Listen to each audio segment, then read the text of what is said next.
What's up, y'all? It is Wednesday, and that means we are back at you at Barely Qualified Picks with our Week 7 college football picks, our top 5.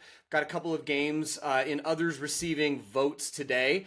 We're going to take a look back at Week 6. It was a good week, almost a great week. We'll talk about that in a second. But before we do, I want to pay homage to the playoff. We're going to do our first round of playoff projections this year, and that's exciting for me. I have to say that I absolutely love the college football playoff. I love playoffs in general. A clear bracket, top teams facing each other head to head, one undisputed champion.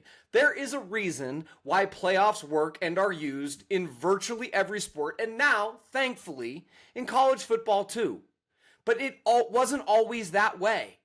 College football national championships used to be determined for decades and decades by a mix of art and science.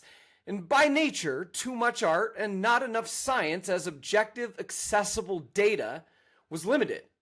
And the eyeball test reigned supreme really until the early 2000s. For me, my earliest college football memory is watching Don James, head coach of the Washington Huskies, Billy Joe Hobert, Napoleon Kaufman, the great defensive tackle Steve Entman, who was drafted number 1 to the Colts, one of the biggest busts in the NFL in terms of number 1 picks, unfortunately. And watching those UW Huskies, who I loved so much as a kid, defeat the number 4 ranked 10-1 Michigan Wolverines 34-14 in the 1992 Rose Bowl, the end of the 1991 season.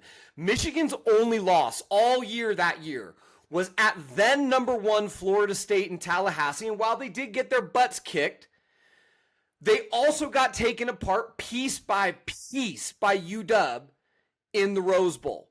The coaches poll did the only logical thing, and they named Washington the 1991 national champions. I was elated.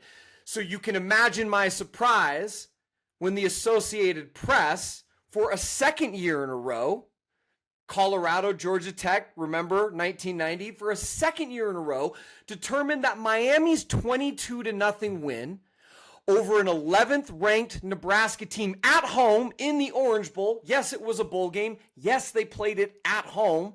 Was the more impressive win between the two and named the Hurricanes national champions. This despite the fact that Michigan was a much higher ranked opponent, 4 versus Nebraska's 11. And by the way, UW went into Lincoln and stomped that same Nebraska Cornhusker team 36-21 in Lincoln in week 2 in a huge non-conference tilt. I mean, those are the games that we want teams to play. Back then, you did not have to play games like that in the non-conference. Washington went on the road, won a big game like that, and then at the end of the year, Miami gets more credit for beating that same Nebraska team in arguably less impressive fashion. So, shocked, honestly. A split national championship? How could this be? In fact, prior to the advent of the Bowl Championship Series system, which came about in 2000, which tried to use both voters and data to determine the top 2 teams and have them square it all off, progress, there were 9 different seasons where a national championship was split, including 3 in the 90s alone. I mentioned Georgia Tech and Colorado, Washington, Miami in 91 being the other, and then, of course, Michigan and Nebraska in 1997. We personally in our house, we didn't care what the AP poll said. The coaches decided that the Huskies were the true national champion. My mom was a Washington alum. We were a Husky household, and I was as big a dog fan as you could find at Frank Love Elementary. That was good enough for us that the coaches named us national championships. And cue the texts from all of my Duck friends and alums. Yes, I grew up a Husky fan. I still love the Huskies when they're not playing the Ducks, but my allegiance is to the Ducks, if anybody's curious. It's also, though, important to remember that the voter-based approach was unique to what was then known as Division I. I've always found this funny that while major college football, what was Division I, now the Football Bowl subdivision, FBS, has, taken so long to get to this point where we now have a 12-team playoff, all they have to do is just look down a step to what was Division II, then became the FCS, the Football Championship Series. And why is it the FCS, the Championship Series? Because they've had a playoff since 1978. We are talking about decades of playoffs in college football. In fact, we might gain insight into what's going to happen in the FBS playoffs by looking back at the evolution of the FCS playoffs over the years. The FCS playoffs now invite 24 teams at the end of the year to the postseason. That started with 4 in 78. It expanded to 8 teams 3 years later in 81. And then 1 year later in 82 expanded to 12. Oops, they probably should have just done that in 81, right? It expanded again 4 years later in 86 from 12 teams to 16 teams. And then it stayed at 16 until it expanded to 20 teams in 2010. So quite a run there where it was a 16-team playoff. And then in 2013, it expanded once again to its current format of 24 teams. Seems to be going well. And look, in terms of dancers on the floor, I like where we are with 12 teams. I don't necessarily think there are a bunch of teams in that 13, 14, 17, 18 range that are necessarily going to be competitive with the top 3 or 4 teams in the country in any given year. Now, maybe that changes with NIL and parity grows. And we determine down the line that we really do need 16 teams because a 16 seed has a real shot at winning it, just like a 1 seed or an 8 seed in between. I don't think that's where we are today, but the reality is, with the rise of NIL and the fact that we've seen what happened with the FCS playoffs, going all the way to 24 with more money and seemingly no downsides, both the NCAA and the institutions and the players, so really win-win-win, are all neatly aligned in their incentives to explore growing past 12 games and adding more teams in the future. That is a bridge, though, that we can cross when we get to it. For now, let's just be thankful that we aren't reading conflicting tea leaves trying to determine a national champion like we did in the 90s and prior. That was ridiculous. Thank God for the playoff. Thank God for one undisputed champion. Now, before we move on to week 7, week 6 was good, and it was nearly great for our top 5 picks. I've got to say, we finished 3-2. I was proud of the 3-2 mark. If you add in Duke, we'll talk about that in a second, 4-2. Really, though, should have been 4-1 and 5-1 because Vanderbilt should have covered this game. Let's get to that in just a second. It starts with Cincinnati. We had Cincinnati minus 1.5 at home in a Big 12 tilt against Iowa State. Iowa State was missing both of their starting cornerbacks. There was a lot of transition there. The Bearcats showed up on both sides of the ball. They got out to an early 17-0 lead that never got to be less than a single possession until the final Iowa State score made the game 38-30. It was always 9 points or more up until that point. Brendan Sorsby's stock is decidedly up. He had a great game, both running and throwing the ball, converting first downs, not just first downs, but touchdowns on the ground, through the air. Great game, Brandon Sorsby. Great game to Cincinnati. Big win at home for the Cincinnati Bearcats in this very crowded Big 12 title race, and thank you for the cover. In our next game, we had Arizona minus 20.5, needing a 3-touchdown cover against Oklahoma State at home. We thought that this would be somewhere in the realm of a 42-10 game. It was 41-13. Pretty much went exactly to game flow. Arizona was just too much. The offense was mostly efficient, not completely, made some mistakes. The Oklahoma State defense did some good things, but ultimately just didn't have the will to stick with Arizona, and the Arizona defense played really well. That allowed Arizona to ultimately roll Oklahoma State over, get the win, get the cover, and move on to next week, themselves staying in that Big 12 title race. We went back to the well on Army minus 7.5 at UAB. As we predicted, Army's rushing attack was way too much for the Blazers to handle, even with Army bouncing back and forth between Dwayne Coleman, who had an injured ankle at quarterback, and Cale Helms. For my money, Helms was obviously better for the Army offense. He had a little bit more juice to the running game. Maybe that's the ankle. Maybe it's just Helms. And he could actually throw the ball a little bit, which is something that we just weren't seeing from Dwayne Coleman.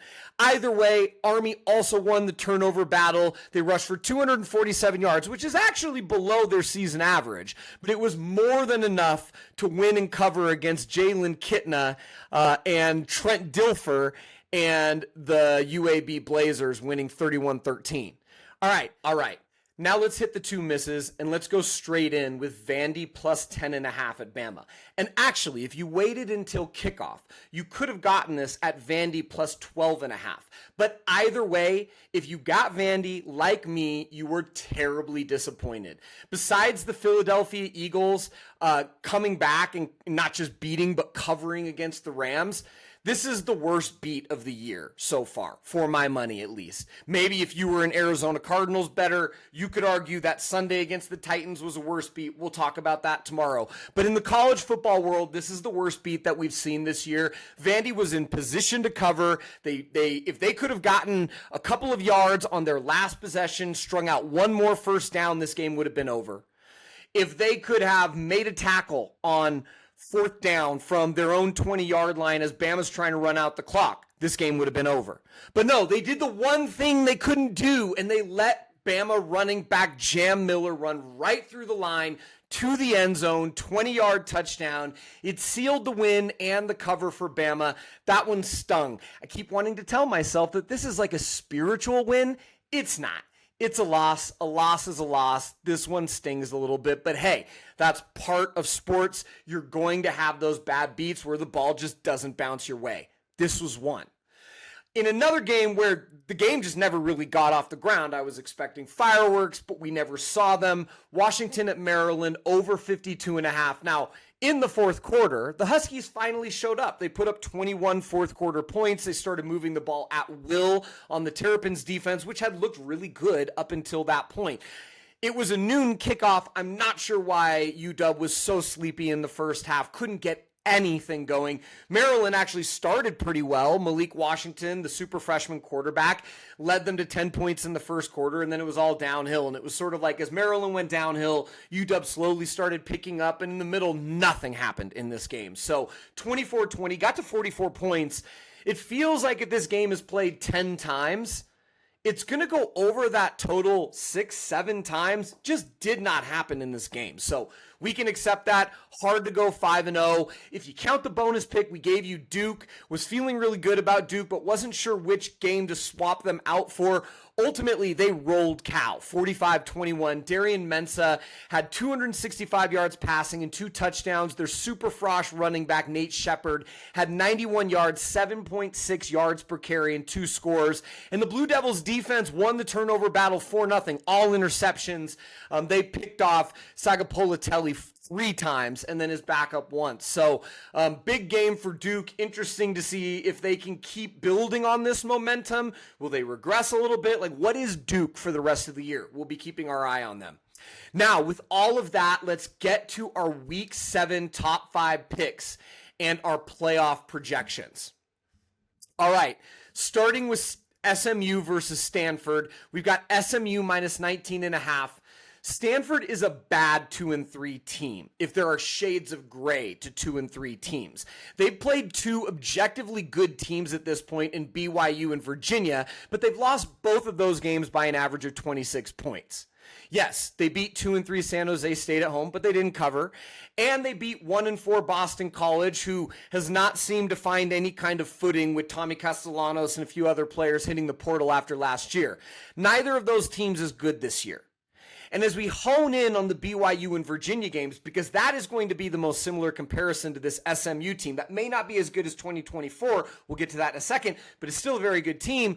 Stanford was nearly shut out by BYU.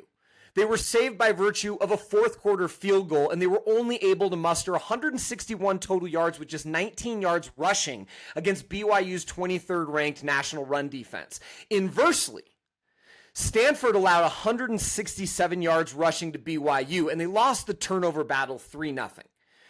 That is not good, and BYU just imposed their will. Against Virginia, which unlike BYU is a much more pass-first team, Stanford allowed 380 passing yards and 4 scores through the air to Cavaliers quarterback Chandler Morris. Virginia added another 200-plus yards rushing on the ground for nearly 5 yards per carry. So, again, impose their will and just cause Stanford to wilt in this game. Against Virginia, Stanford did have one big play. They had a 68-yard touchdown strike to Gulbertson that was able to give them a 3-play, 75-yard drive that they very much needed to just try and stay alive in that game. But ultimately, they may get one of those a game. This is not an explosive offense, and no matter how you cut it, Stanford has struggled mightily on both sides of the ball against good competition in 2025. When we look at SMU, the SMU, like I said, SMU of 2025 isn't the SMU of 2024, but they're similar to BYU and Virginia in some key ways. SMU's scoring offense is 44th nationally, and it's 8th in the ACC, averaging 34 points per game. 34 points per game, remember that. That is down versus 2024, where SMU averaged 36.5 points per game, so they're down 2.5 points per game. They were second in the ACC and tied for 7th nationally. So if they can get that up just a little bit, they're really close to last year's numbers. This is not that far off of an offense. They're 23rd in passing offense, averaging 284 yards per game, though they are just 104th in rushing offense. Now, Kevin Jennings has not really run the ball. He's not really a dual threat quarterback. He can scramble when he needs to. It would be very helpful if the running game could get untracked against Stanford. Could that happen? Well, Stanford's not very good on defense. They are 104th in scoring defense, giving up 29.4 points per game. So my guess is SMU, if you just look at those two very fundamental statistics that tell a lot, scoring offense and scoring defense, for two teams in this same division, I think that SMU has a good chance of beating their averages by a little bit. Stanford is 135th in the country in pass defense. So you have the 23rd ranked pass offense against the 135th of 136 teams, the 135th pass defense of the Stanford Cardinal. That doesn't sound good. Even if SMU isn't able to get untracked in the running game, there's no reason to think that they're not going to be able to move the ball around in the short passing game and keep the chains moving all the same. And it's not like Stanford has a great chance at taking the ball away and tilting the field. They're 88th in takeaways and 75th in turnover margin. Those are not good. Mustangs quarterback Kevin Jennings is back. He is a returning starter from last year's very good team, and he likely won't help Stanford improve on any of their numbers and rankings. He's actually increased his completion rate to 71.4%. He was about 65% last year, so a 6-point bump, which is pretty healthy. He's also increased his yards per attempt from 8.5 yards per attempt to 8.8, and slightly improved his TD to interception ratio, though it's roughly the same. The wide receiving core is deep. You've got 6 guys that have grabbed 10-plus balls so far this year. The Romello Brinson leads the bunch. He's got 26 catches for 436 yards and 3 touchdowns. He is a threat. And this offense is high-flying. Jennings is going to sling it, which could lead to turnovers. But against a team like Stanford, I'm guessing it's going to lead to a lot more big plays than turnovers. I just don't expect that Stanford is going to be able to flip the field with turnovers in this game. Can they slow down SMU's air attack at all? That's the question. Because if they can't, this is the kind of game where SMU is going to score 40-plus and not bat an eye. Now, if SMU can score 40-plus, where is Stanford going to find the points to try and stay within 3 scores? The short answer is they probably won't. They got smacked 40-10 at home last year against SMU in a game where Stanford was down 21-0 after the first quarter and 31-7 at half. It was over.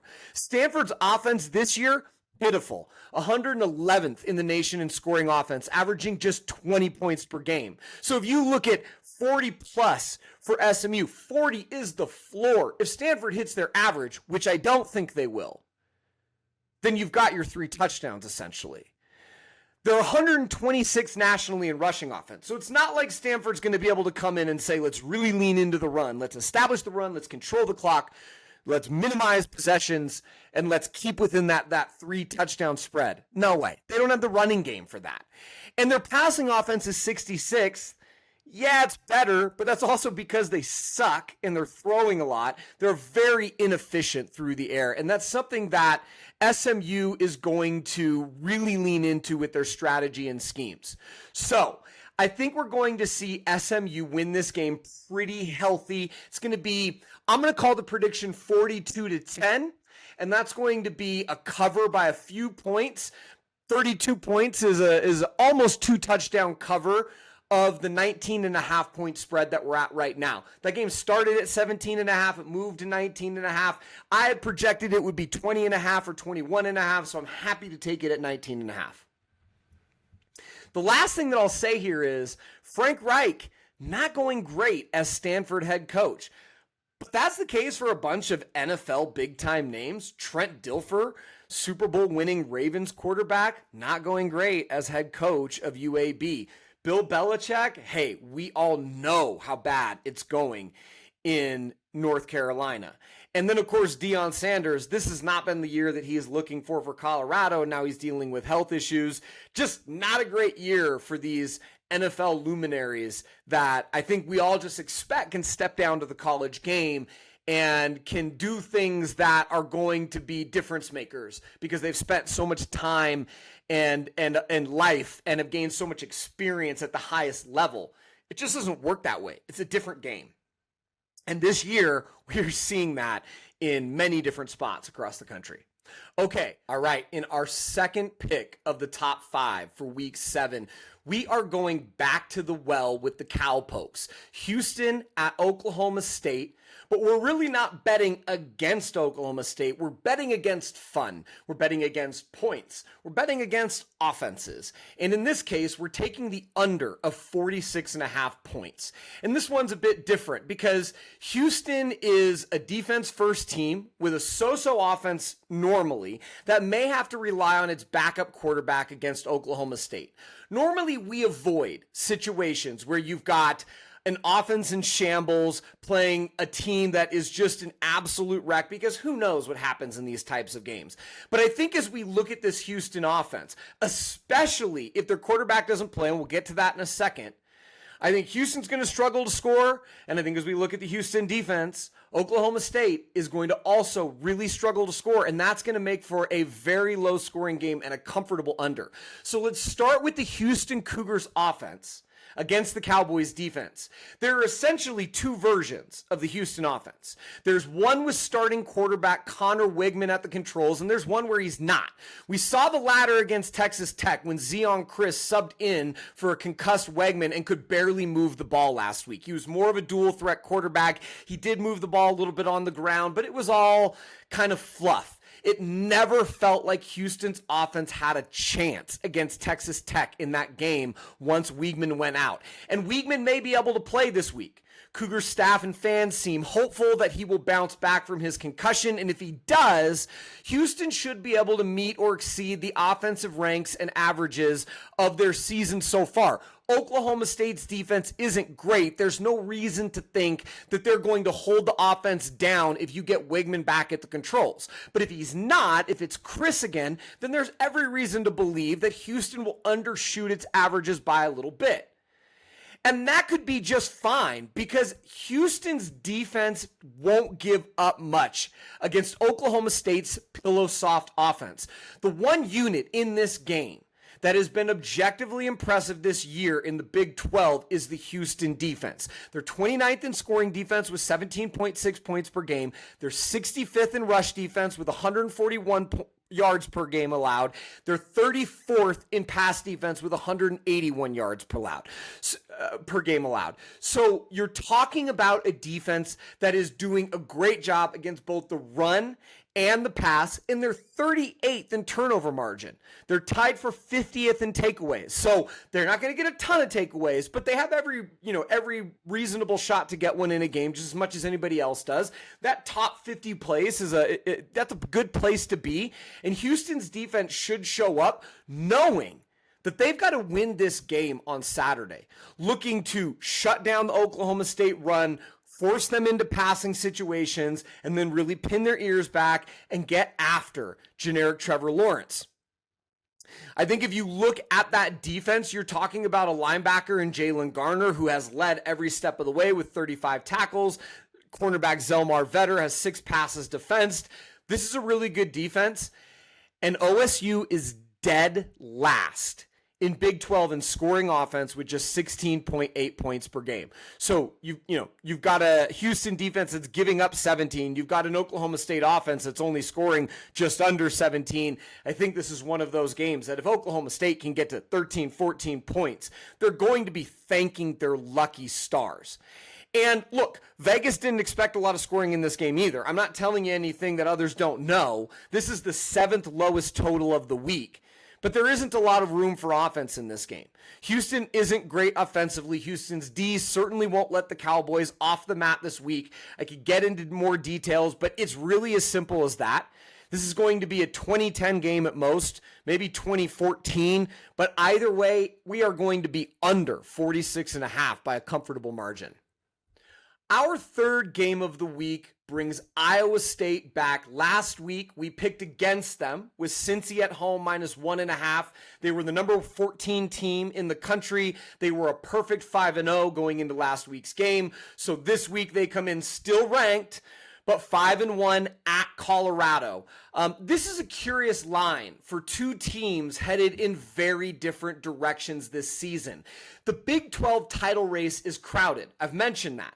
It's crowded to say the least. And Iowa State may not have the best projected odds to win the conference, but they are right there in the thick of it. They've earned that with quality wins against Arizona, Kansas State, and Iowa. Not a lot of teams in the conference, not a lot of teams around the country can boast a 5-1 record and 3 quality wins of that profile. Now, the loss to Cincinnati stung, but to put it in perspective, it's far from the type of blow that Penn State took at UCLA. They are very much still in this for the conference title, and that means the Cyclones are very much still in it for the playoff. Colorado, meanwhile, has never gotten things going in 2025 after a pretty solid 2024 season.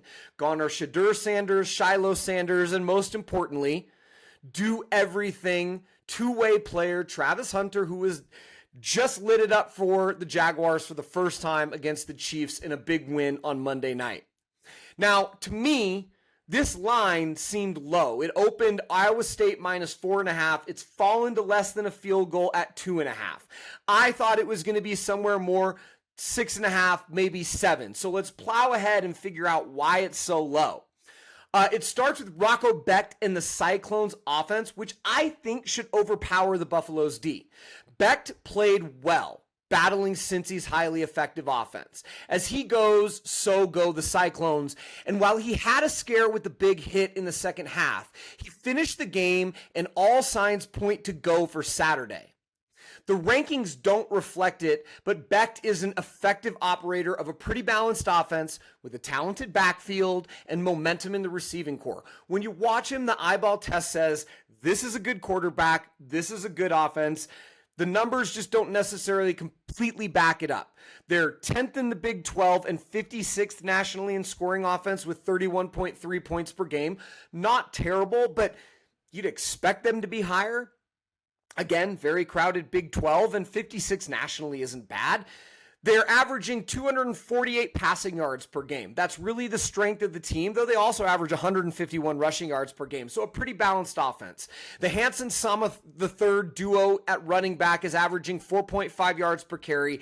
That duo's generated over 650 rushing yards, so again, like very reliable duo in the backfield behind Becht. And then, of course, the wide receiver pairing of Brett Eskildson and ECU transfer wide receiver Chase Sowell has really been coming on strong, especially as Sowell broke out against Arizona with 4 catches for 146 yards and 2 touchdowns, and then also had a couple of big plays in the game against Cincinnati. So it feels like Iowa State's offense is trending up, and Colorado's defense has not been great.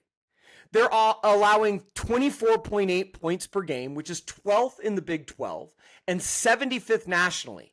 They were 42nd nationally last year. So a pretty precipitous drop-off for the defense when it comes to scoring averages.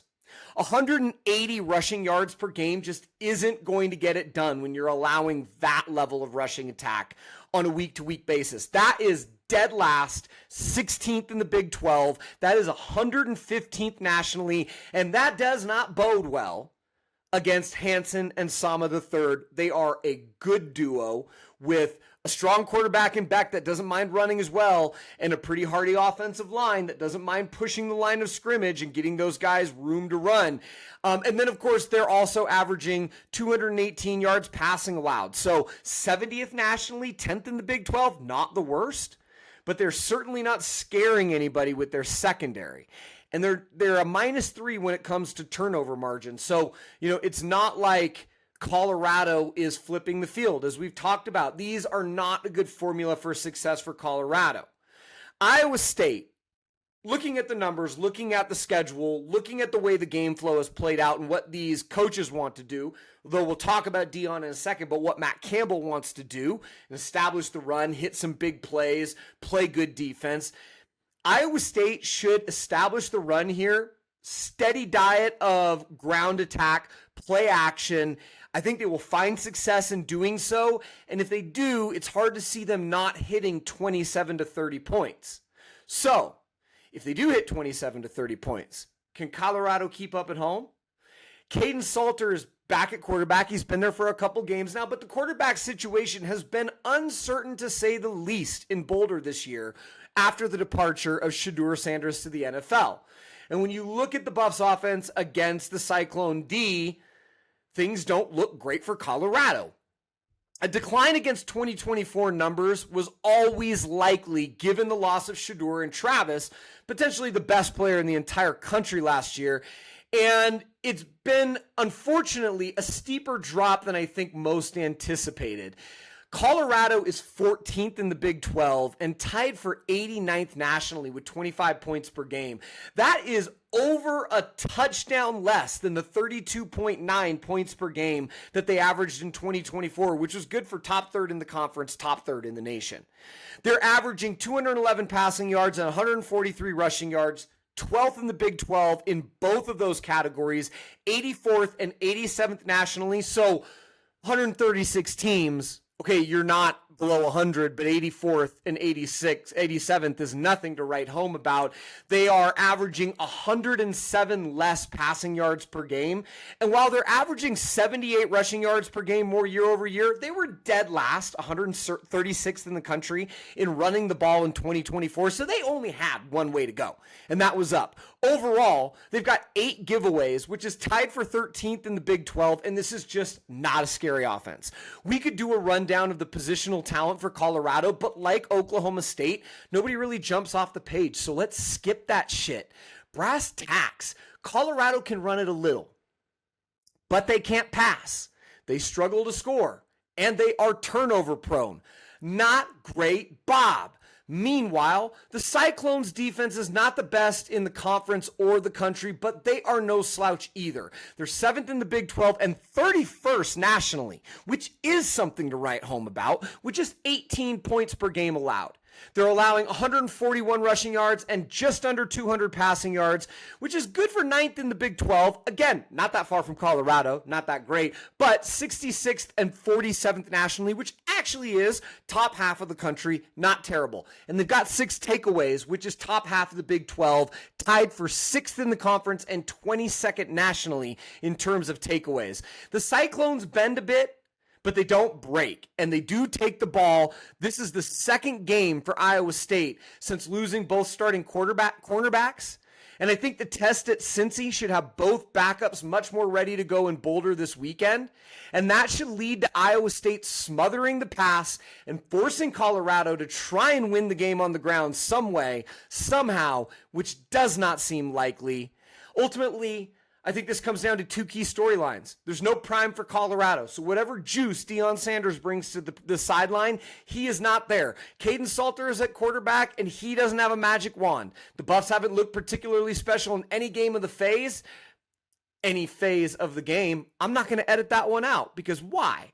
We all make mistakes. But what are Buffs backers excited for in this one? I don't understand why the spread moved from Iowa State minus 4.5 to Iowa State minus 2.5.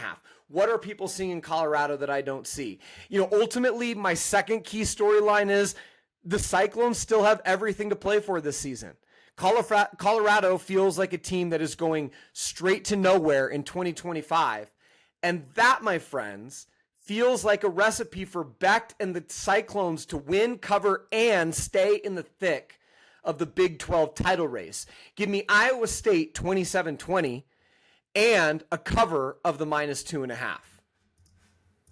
With our fourth game, we are bringing San Diego State to the party for the first time this year. The Aztecs are 7.5-point favorites now. They opened as 6.5-point favorites, and I thought, oh, that looks good. They've moved to 7.5-point favorites, so out of that touchdown zone into the two-score zone against Nevada on the road at Nevada in what should be potentially a chilly game in the evening. 4-1 San Diego State makes it into the top 5 for the first time after increasing their stock week after week this year. I will be really honest.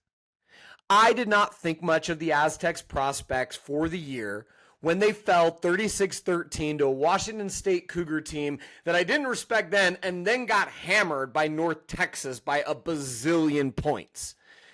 But San Diego State bounced back with 3 defense-first wins over Cal, 34-0. That has turned out to be a very impressive win, even with Cal losing at home to Duke last week. They won at Northern Illinois in a 6-3 game that I am thankful I did not have the awareness or the desire to watch one bit. 6-3 feels like a 1-0 baseball game that goes on 16 innings. That sounds terrible to me. And then they also won at Colorado State, against Colorado State at home, 45-24, where Colorado State had some garbage time points that made the score look a little bit closer than it was. Now, San Diego State heads to Nevada to take on a 1-4 Wolfpack team whose only win this year is FCS team Sacramento State. They've lost to Western Kentucky. They've lost at Fresno State. They've lost at home to Middle Tennessee State. That is not exactly a murderer's row of opponents. That kind of screams, we suck. Even at home, we suck. And when your team sucks, let's be really honest, home field advantages are great. They don't apply when a team is terrible because nobody goes to the games. Like, if you look at some of the games over the week, if you look at that UAB game, here's a great one for you. Go back and look at shots of the Army at UAB game. There were maybe 1,000 fans in the stands. I mean, 2 or 3 people in little pockets all over the place.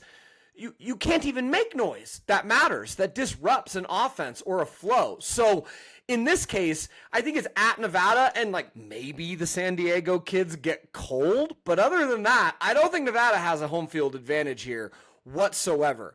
And I think ultimately the game is going to largely turn on San Diego State's defense holding down the Nevada offense anyways. Led by linebacker Owen Chamblee, who has 42 tackles, 2 sacks, and 3 pass defenses. And cornerback Chris Johnson, who has 5 pass defense and 2 interceptions. San Diego State is the number 1 defense in the Mountain West when it comes to scoring defense, rushing defense, and passing defense. Their scoring defense is 10th nationally. Their rushing defense is 27th nationally. Their passing defense is 17th nationally. And yes, it's not like they've played the hardest schedule in the country. Oregon State, for instance, 0-6, has played a much tougher schedule than San Diego State. But there is something to those numbers. And that is all despite the fact that they only have 4 takeaways on the season. That's tied for last in the Mountain West, which is kind of an anomaly. You would think that all of the averages on scoring, passing, rushing, all of that is probably true, but only 4 takeaways, you would think that that would regress to the mean, and this defense has some takeaways coming up. Not to say they're due, because it's a silly thing to say, but maybe they're due. Nevada's offense, by contrast, is very one-dimensional and not particularly efficient. They only average 12.4 points per game. That is last in the Mountain West and 131st out of 136 teams nationally. They don't score points. They average 177 rushing yards per game. They are really committed to the run, Nevada is. That's 4th in the Mountain West and 50th nationally. But again, it doesn't matter because they don't score points. And obviously, when they have to get into passing situations, it doesn't work because they're last in the Mountain West with just 143 pass yards per game. That's 128th nationally. This is a bad offense.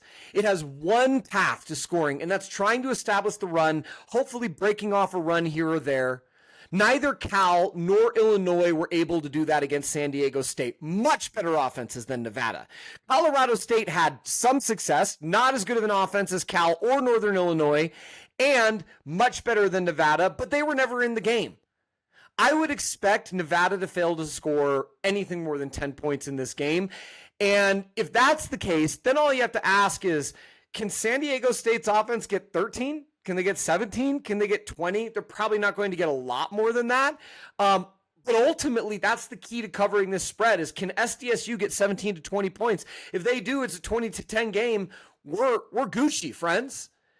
And I think SDSU can do that. They've cleared 20 points in 3 of their 5 games this season. Nevada's defense isn't totally terrible, but doesn't seem the type to prevent a 4th occurrence this week of SDSU clearing 20 points.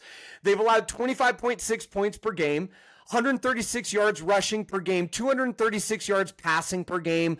Those numbers are in the 60th to 90th rankings nationally. They've got 5 takeaways, just 1 from last place in the Mountain West. Nevada's defense isn't great. There's no reason to think that SDSU isn't going to be able to hit their averages by running their star running back, Lucky Sutton, who's got 88 carries for 450 yards and 5 touchdowns. That's what they've been doing all year. It's what they're going to do against Nevada. They've got the much better running game. They can also throw the ball a bit with Jaden Denegal and wide receiver Jordan Napier, who is their clear number 1 and has been a dependable target all year. This line opened -5.5 actually, before climbing all the way to SDSU -7.5. Ultimately, I think this is a double-digit game. So let's call it SDSU 23, Nevada 10, and that is a cover of the 7.5. With our 5th and final pick of our top 5 picks for week 7, we are rolling with the Wake Forest Demon Deacons -2.5 at the Oregon State Beavers. The poor Beavers are winless. They're 0-6.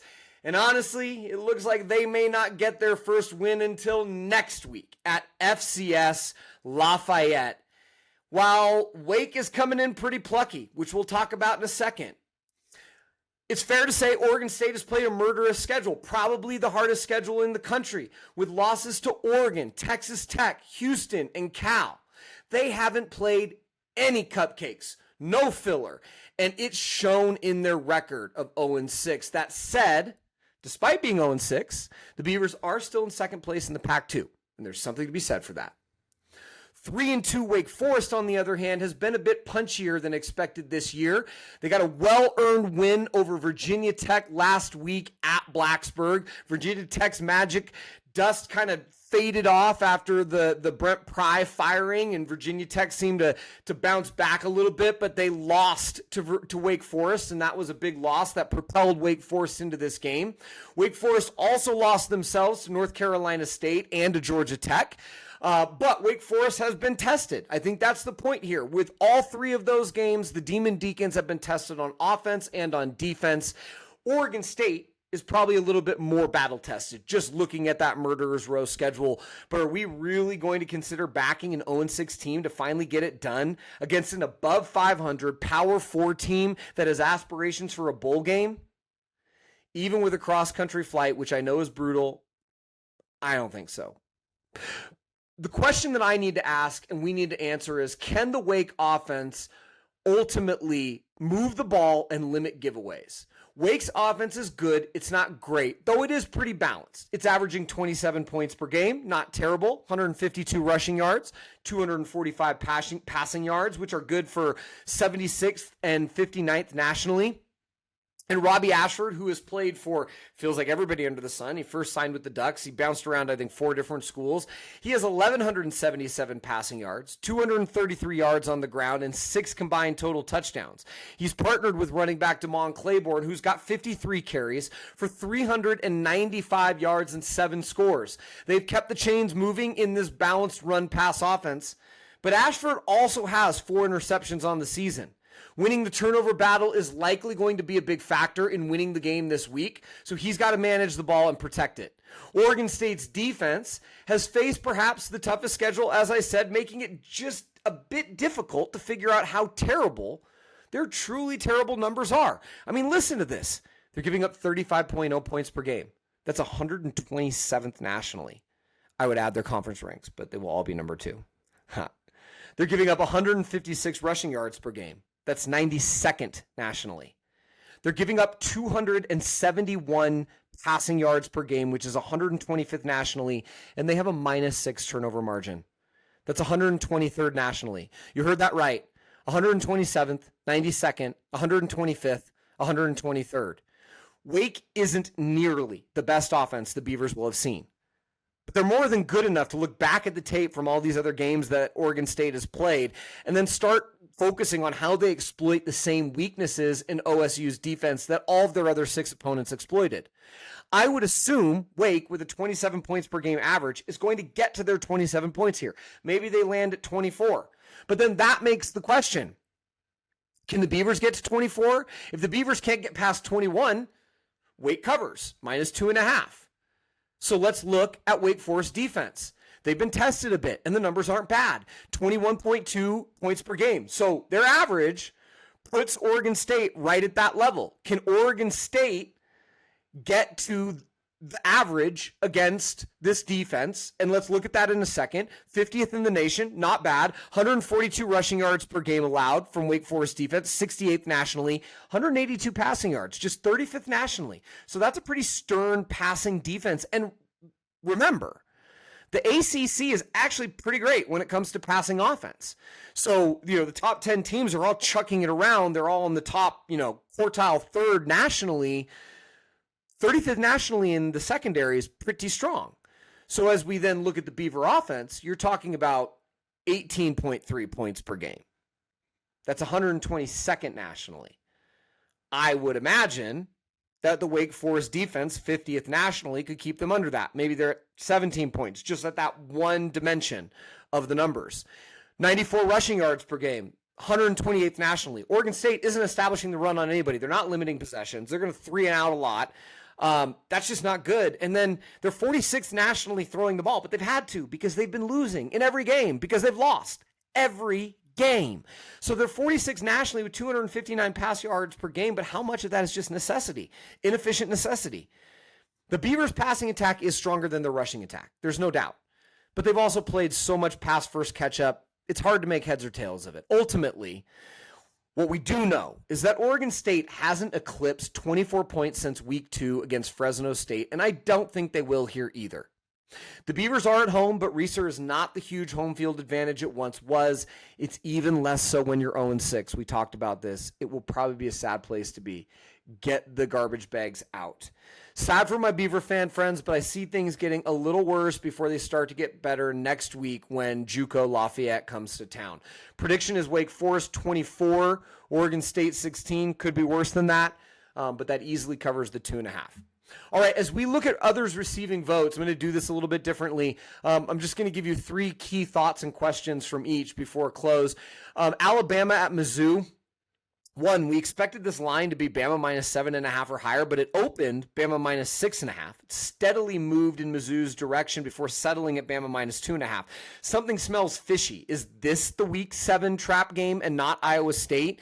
Do people think that this will be an Alabama letdown game after both the Georgia and Vandy wins? Point two, Mizzou is 5-1, but only has 2 quality wins, Kansas and South Carolina, and they have 3 wins over Total Cupcakes. How much stock do we place in their performance thus far?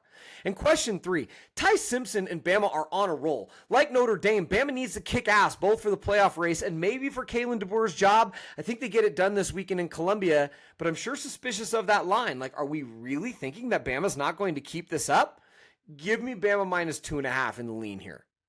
In the second game, it is my precious Oregon Ducks hosting the Indiana Hoosiers in a massive game for both schools. We expected this game to be about Oregon minus 3.5, minus 4.5, but it opened at a surprising Oregon minus 10.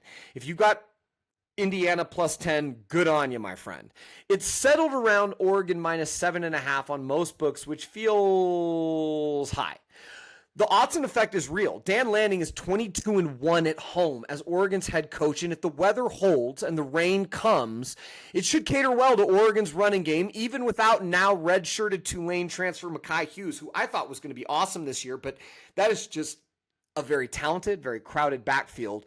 And the Dante Moore and DeCorian Moore connection, which I think, utilizing that short passing game, DeCorian Moore can run all the different little routes, and then he is a master at slipping tackles and getting into open field. So I think that is going to really benefit Oregon if the rain comes, as it is projected to for the weekend. Kurt Cignetti and Indiana quarterback Fernando Mendoza lead a high-octane Indiana offense into what will likely be the loudest and most hostile environment that they will face this season. But this isn't Mendoza's first rodeo. He went through the Autzen fire with 2 turnovers in a 63-19 loss in 2023 when he was starting as a freshman quarterback for Cal. How much is that going to help him? We don't really know. We're expecting a highly competitive, I think highly entertaining game. This is Oregon's last big one of the regular season. If they don't stumble, they should coast. Indiana, it's their best chance for a primetime quality road win, with Penn State all but having fallen totally out of the playoff race with their loss at UCLA. Give me Indiana plus 7.5 as a lean. If it were to get under 7, I would be more likely to lean to the Ducks, but I probably wouldn't bet on the Ducks until it got down to 3.5. In our last others receiving votes, we have the Red River rivalry, Oklahoma and Texas at the Texas State Fair. 3 big thoughts and questions where Oklahoma is a 1.5 point favorite. Nobody knew how to set this line. That's the first one. Half of the books had it at Texas minus 10 or Texas minus 11, maybe just assuming that Mateer wouldn't play. Half of the books had it at Texas minus 2.5 to 4.5. We were surprised because we expected the Sooners to be favored with or without Mateer. Well, now it is Oklahoma who's favored. Sooners minus 1.5. And if you are one of the lucky Ducks who jumped all over the Sooners as a double-digit dog, God bless you. Second, is this the week that Texas figures it out? The Longhorns simply have too much talent to be playing this poorly. I'm not going to get into all the numbers. They're the 63rd ranked scoring offense nationally behind Texas A&M, Texas State, North Texas, and Texas Tech. Those are just schools with the name Texas in their school name. There are others, including SMU, in the state of Texas that they trail. That is not good from the team that started the year number 1 in the country with the quarterback who was number 1 in the Heisman race before anything had happened, which is silly in and of itself. But Arch Manning was the prohibitive Heisman favorite. If you were betting, he had the shortest odds of anybody. It is going to be really interesting to see if Texas can get untracked this game. Surely they have to regress back to their 2024 performance sooner or later, even without Quinn Ewers, even without 4 starting offensive linemen from last year, where they finished 29th in scoring offense. And our third point is that this Red River rivalry, I can say that, the Red River rivalry, it is real, and both the game and the Texas State Fair are a special tradition in college football. For a college football fan like me, this is college football. This reminds me of many different games and generations, frankly, of the sport. Oklahoma and Texas have traded wins each of the last 4 years, although if you go back beyond 4 years, Oklahoma won 3 years in a row until they started trading wins.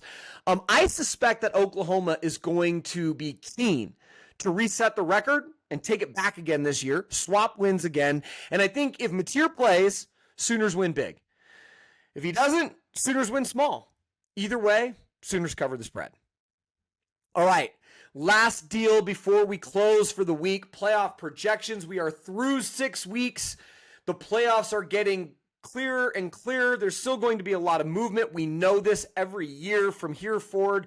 Lot changes, and we should expect that. But we should also start looking down the line and seeing where we think things are going to shake out. And the way that we're going to do that here is we've got 12 playoff spots. So we're going to assign 4 of those playoff spots to conference champions. We're going to assign a 5th playoff spot to the group of 6 berth. And then we're going to give out 7 wild cards. This is based on our own Fun DMC analysis of the year-to-date results. There's a lot of subjectivity. When they say art and science, boy, there is art and there is science in this process. But we're going to look both back at results year-to-date, and we're going to look forward at the rest of the schedule and see where we think teams are set up best to stay up in this upper echelon, knowing that there's going to be a lot of movement. It starts with Ohio State. Our number 1 team on the board is Ohio State. We're going to project them as the Big Ten champ. Yes, before you ask, that is a little bit painful, but no, I can't put Oregon as the Big Ten champ just to make them the Big Ten champ. That said, I think Oregon's got a great chance too. For the purposes of this projection, we're going to say it's Ohio State. They are the defending national champion. They have passed each test that they've faced in Texas and UW. They have no clear challenges left on the calendar except Michigan after this week's game at number 17 Illinois, and frankly, I don't expect Illinois to keep it close. After Ohio State, I've got to have Miami. I think they're going to be the ACC champion. Looking at their schedule, they really do have the talent. They have the experience at every level and every position group. But I will say, Mario Cristobal is a question mark. Every time I hear the national pundits talk about the Miami Hurricanes and say they're the clear number 1, they have no weaknesses. They do. His name is Mario Cristobal. They do. And I think the Cristobal situation is going to bite them because he makes weird decisions. We're not going to get into that today. I'm keeping that in my pocket, but believe me, I'm going to do a bit on Mario Cristobal at some point. For now, we're going to put Miami here. 4 quality wins over Notre Dame, over South Florida, over Florida and FSU. That Florida win is looking better and better. There are no obvious rug pulls left the rest of the regular season in the ACC. Question is going to be, can Cristobal win when it matters most? Miami, you're in for now. Behind Miami, we've got our first wild card in Oregon. Yes, I am a homer. I'm trying not to be a homer here. I will have them as the 3rd seed here. The Penn State road win lost some of its luster with the Nittany Lions crashing out in Pasadena last weekend. I will admit that. But Oregon's win did impress voters at the time, and the Ducks have another opportunity to impress voters with a big home win over Indiana this week. If the Ducks clear the Hoosier hurdle, it should be clear sailing and a return trip to the Big Ten title game for the Oregon Ducks. All right, we got another champion next. The SEC champ, we're projecting the Ole Miss Rebels. Somebody has to win the SEC. I've looked at all of these teams that are bunched up there in the top 15. You could make a case for a lot of them. You could make a case against a lot of them. Right now, both the models and the eyeball tests say that Lane Kiffin and the Rebels are a pretty good bet to win the SEC, knowing that this could go one of a number of ways. Like nobody's 50% or better, right? LSU and Tulane are both really good wins, but to stay in this spot, Ole Miss is going to need to get through the Georgia-Oklahoma back-to-back gauntlet that starts next week after they play Washington State and kick the living shit out of the Cougars this weekend. And if they can do that, if they can get through Georgia and Oklahoma, it's clear sailing, and they should be in the SEC title game. And frankly, if they get that far, even a loss in the SEC title game shouldn't keep them out of the playoff picture. So let's put Ole Miss here, seeded 4th, and let's give them that badge as projected SEC champion. 5th and projected Big 12 champion is Texas Tech. Look, I've watched a bit of Texas Tech. I watched them last week. I watched them against Utah. I like the cut of that jib. The Red Raiders have never even played for a Big 12 title, much less won one. I think Red Raiders, I think about guys like Patrick Mahomes, and I think about guys like Michael Crabtree, and there's a bunch of defensive players that have come out of Texas Tech. How have they never even played for a Big 12 title in a conference that I don't think anybody would have ranked it above the Big Ten, the SEC, or even the Pac-12 before the Pac-12 disbanded? Nevertheless, the Red Raiders have not, and they are on track to this season. And right now, I am believing they look great in every facet of the game. Strong on offense, strong on defense, strong on special teams. Their back-to-back road wins over Houston and in Salt Lake against Utah showed voters that Tech has the talent and results at every position to get it done. They are real, but landmines litter the rest of the schedule. Can they hang tough and stay in pole position? Time will tell. For now, we've got Texas Tech 5th. If they can get through it, this is a fair place for them to be. Our 6th seed is our second wild card and our second team from the SEC, the Georgia Bulldogs. Georgia's win at Tennessee was gutty, perhaps even improbable in the moment. And their loss to Bama was gutty, perhaps even predictable in the moment when you consider that Bama came into that game and left 9-1 in their last 10 against Georgia. That boggles my mind still. Georgia has a mostly favorable schedule the rest of the way, and they're Georgia. They are battle-tested. They have talent everywhere.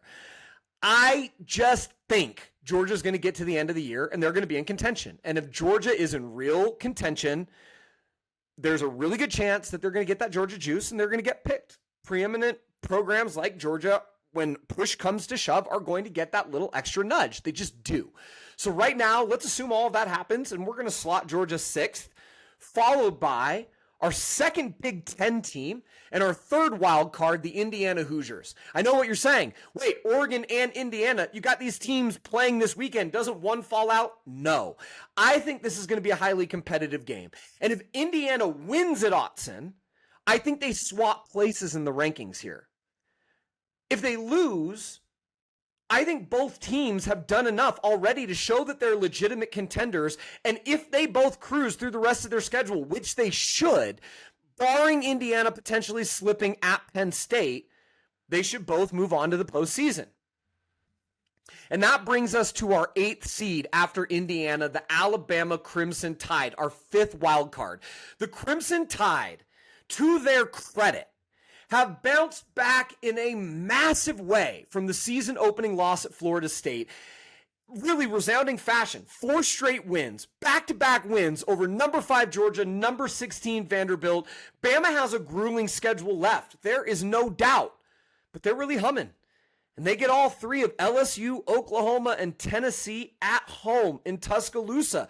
That doesn't just count for something. That counts for a lot. And I like the Crimson Tide to find a way to get it done. If they don't, even with that grueling schedule, the seat gets hotter for Kalen DeBoer. Now, I think as Kalen DeBoer's seat potentially gets hotter, Marcus Freeman's seat does not in Notre Dame. You may have thought that after the first 2 weeks. Notre Dame opened the season with a loss at Miami.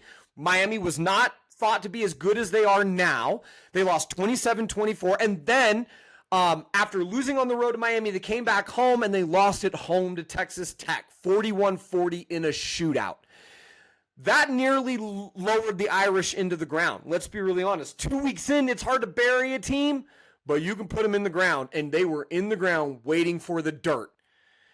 And then fitting for the month of October, as we are just a few weeks away from Halloween. We are doing Pumpkin Patch this weekend. I can't wait. I love Halloween.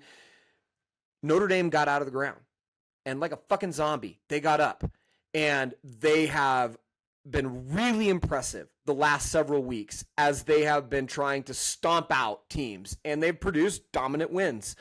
I think Notre Dame, if you look at their schedule the rest of the way, they have every chance to be in the playoff conversation at the end of the year, and if they're there, like Georgia, with 2 losses to teams that I also expect will be in the conversation and are very much in the conversation now, that's going to get them over the hump, and they're going to be in this spot. And that brings us to our 10 and 11 seeds. I'm calling these the bubble for now. These could be a bunch of different teams. I think these could change week by week. I feel a lot less confidence in these 2 picks. And it starts with our 6th wild card, the Georgia Tech Yellow Jackets. They are undefeated. They fought their way back to topple Wake last week and keep their record perfect. Clemson is their best win, which is starting to look a little better, but didn't look great there for a minute. If the Yellow Jackets remain unscathed by their season-ending rivalry game hosting Georgia, even a close loss in the ACC title game may not keep them out of the playoff. If they lose to Georgia and lose the title game, maybe they get in. Probably not, but maybe. For now, let's keep them here, and let's see if they can keep building momentum. They've got a lot of pieces that I like, and they have a coach that likes to win big games. And in Haynes King, they have a quarterback that is reliable, and he has been through a lot. So let's see if Georgia Tech can stick in that 10 seed. Our 11 seed is Michigan. I feel very shaky putting them here. Bryce Underwood, though, freshman quarterback, #1 quarterback recruit in the whole country. He gets a bit better every week. And even though his receivers are dropping the ball more than he or the Wolverines coaching staff would like, Michigan is looking better and better and better on offense. Now, they don't have any major quality wins right now, but they could foreseeably get to their matchup against Ohio State and Columbus with a perfect record in conference. And we all know an epic Michigan-Ohio State battle has the propensity to launch both teams into the postseason. So let's see if Michigan can keep getting the job done, taking care of business week in and week out, and let's see where they are for that Ohio State matchup. But look, this is another one. Like Georgia, like we talked about with Bama, with Notre Dame, there is value in the name Michigan. It wasn't that long ago that they won the national championship in 2023 over the Washington Huskies. So I think if Michigan can be in the conversation, they're more likely than others to earn a nod. And finally, Group of 6. There are a bunch of teams in the mix here. Memphis, North Texas, Navy, UNLV, South Florida, Tulane. Right now, we're going to give the nod to the team that's undefeated, Memphis, 6-0. The most likely thing is the team that gets selected here is the team that is undefeated, if there is one. And right now, the only team that is undefeated is Memphis. If Memphis suffers a loss, then it gets messier, and we'll talk more about it. But right now, we're not going to dig into this too much. Let's see how this evolves. Sometimes the best way to fix a problem is to just wait and see if it fixes itself. That's what we're going to do here, and that's all we've got for you this week. Thank you so much for dialing in, and as always, may the betting gods be on your side.